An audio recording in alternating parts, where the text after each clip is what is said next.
नमस्कार, आप देख रहे हैं न्यूज 18 बिहार झारखंड का डिजिटल प्लेटफॉर्म। मैं हूं शुभे मिश्रा आपके साथ। चीन और अमेरिका के बीच टैरिफ जंग तीखी हो गई है।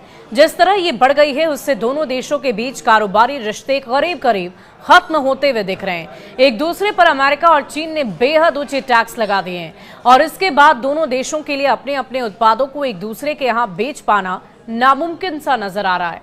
विश्व व्यापार संगठन WTO ने हाल में इसे लेकर एक अनुमान भी जारी किया था। उसने चेतावनी दी कि अमेरिका और चीन के बीच व्यापार तनाव के कारण दोनों देशों के बीच वस्तुओं का व्यापार 80% तक कम होने की आशंका है। दुनिया की दो सबसे बड़ी अर्थव्यवस्थाओं के बीच ये टकराव वैश्विक है, अर्थव्यवस्थाओं के लिए गंभीर खतरा पैदा कर सकता है। इससे ग्लोबल GDP में लगभग 7% तक की कमी आ सकती है। WTO का ये शुरुआती अनुमान ऐसे समय में आया जब अमेरिकी राष्ट्रपति डोनाल्ड ट्रंप ने चीन से आयात पर शुल्क बढ़ा दिए थे। इसके जवाब में चीन ने भी अमेरिका से आयातित वस्तुओं पर टैरिफ बढ़ा दिए।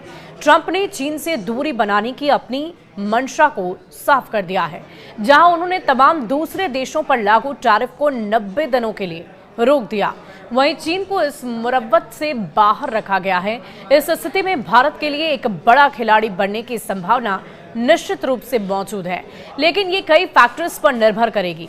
अमेरिका और अन्य देश चीन पर अपनी निर्भरता कम करने के लिए सप्लाई चेन को डाइवर्सिफाई कर रहे हैं। भारत एक संभावित विकल्प के रूप में उभर सकता है, खासकर कुछ खास क्षेत्र जैसे कि इलेक्ट्रॉनिक, फार्मास्यूटिकल्स और इंजीनियरिंग वस्तुओं में। अमेरिकी बाजार में चीनी वस्तुओं पर ऊंचे टैरिफ लगने से भारतीय निर्यातकों के लिए जगह बन सकती है। ये उनके उत्पादों को ज्यादा प्रतिस्पर्धा बनाएगा और इसके अलावा जो कंपनियां चीन से बाहर निकलना चाहती है वे भारत को आकर्षक निवेश गंतव्य के रूप में देख सकती है।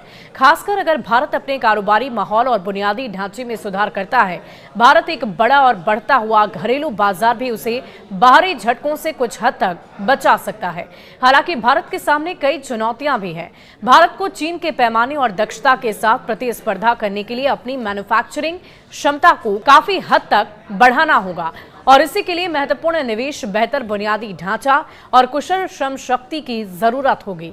भारत को अमेरिका और अन्य प्रमुख अर्थव्यवस्थाओं के साथ अनुकूल व्यापार समझौतों पर बातचीत करने की जरूरत होगी ताकि वो नए अवसरों का पूरी तरह से लाभ उठा सके।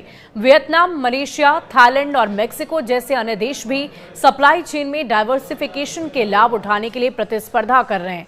भारत को इन देशों की तुलना में अधिक आकर्षक बनाना होगा।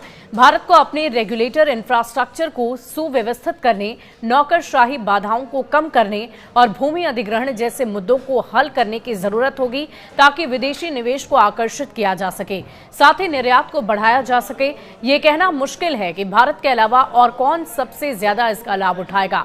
वियतनाम और मैक्सिको पहले से ही कुछ कंपनियों के लिए आकर्षक विकल्प के रूप में उभरे हैं। यूरोपीय संघ और जापान जैसी अन्य विकसित अर्थव्यवस्थाएं भी कुछ क्षेत्रों में लाभ उठा सकती है। ये इस बात पर निर्भर करेगा कि तमाम देश कितनी तेजी से बदलते वैश्विक व्यापार परिदृश्य के अनुकूल होते हैं और अपनी नीतियों में सुधार करते हैं। शुक्रिया।